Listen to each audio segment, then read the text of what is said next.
ওর যে ফর্মটা ধরছে আশা করি এবং দোয়া করব যেন ধরে রাখতে পারে। একটা ম্যাচ জিতে কিন্তু আমরা 10 থেকে 9 এসেছি। আমাদের সবার আস্থা রাখতে হবে এই টিমের উপর। স্টার্ট করেছি আমরা কিন্তু খুব ভালো টেস্ট খেলে, যে টেস্টের ড্রটা আপনি উইনিং ড্র বলতে পারবেন। এরপর আমাদের টেস্ট একটা ভালো যায়নি। ওডিআই সিরিজে কিন্তু একটা জিনিস আমরা ভালো হয়েছে যে একটা ফার্স্ট ম্যাচ হারার পর যেভাবে ব্যাক করেছিল সেকেন্ড ম্যাচে, ওইটাও খুব ভালো একটা পজিটিভ সাইন ছিল। এরপর হয়তো বা সিরিজ জিততে পারেনি, বাট ফার্স্ট ম্যাচ T20 সিরিজে হারার পর the way we played, I thought it was clinical. খুবই ভালো পারফরমেন্স ছিল। আমাদের সবার আস্থা রাখতে হবে এই টিমের উপর, এবং আমরা যদি এদেরকে সাপোর্ট করি আমরা এই টিম নিয়ে ইনশাল্লাহ অনেক দূরে যেতে পারবো। নাফিস ভাই, টিম কতটা মোটিভেটেড? কারণ এভাবে হারের পর থেকে একটা দারুণ কামব্যাক, সিরিজ জয় করা, ডেফিনেটলি দলের সামনে পাকিস্তান সিরিজ আছে, কতটা মোটিভেটেড? 100% অনেক মোটিভেটেড। এই ধরনের victory is always important for a team, specially যেই পিরিয়ডে আমরা যাচ্ছিলাম।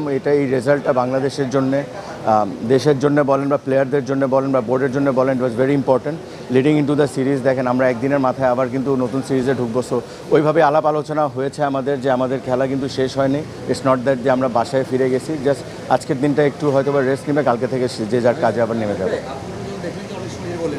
ভালো যায়নি, অনেক কিছু তো ওই সময়টাই আসে, মানে ক্রিটিসিজম আসে বা দলের মানসিকতা ভালো থাকে না, এবং মনে হয় যে আমরা প্রসেস ঠিক আছি কি না।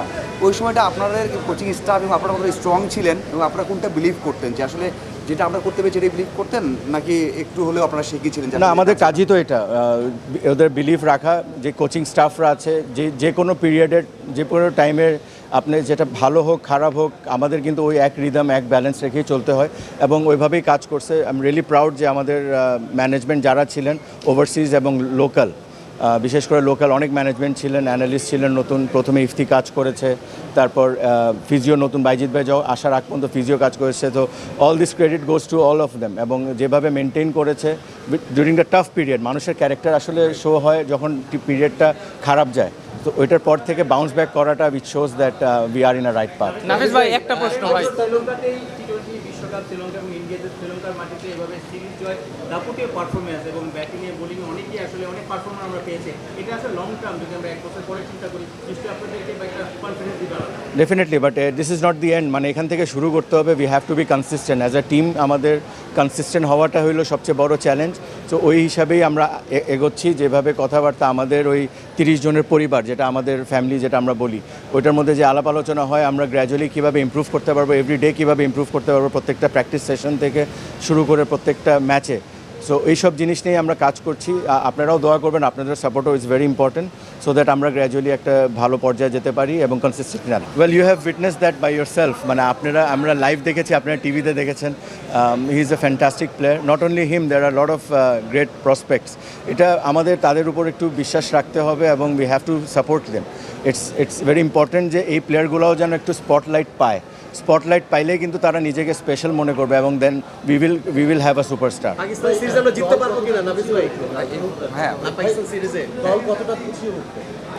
একসাথে ভাই, সবচেয়ে ইম্পর্টেন্ট হলো যে আমরা যেটা আপনি কিছুক্ষণ আগে বললাম যে আমাদের কনসিস্টেন্ট হওয়াটা খুব দরকার। মানে আমরা এই সিরিজ জিতছি, উই শুড নট বি, মানে আমাদের ইমোশনটা অত হাইও যাওয়ার দরকার নেই। It has to be balance, so that আমরা এই ব্যালেন্সটা যেন ক্রিয়েট মানে অব্যাহত ধরে রাখতে পারি। লিটন দাস তো মানে যেটা বললাম, দলের উপর যায়, ক্যাপ্টেনের উপর যখন যায় জিনিসটা, তখন অনেক বেশি মানে ইম্প্যাক্টটা পড়ে দলের উপর। লিটন দাস এভাবে ক্যাপ্টেন্সি করেছেন, আপনি অনেকের আন্ডারে কাজ করেন, আপনারা না একসাথে কাজ করেছেন, তামিম হোক, সাকিব হোক বা মাশরাফি হোক, সবার সাথে কাজ করেছেন।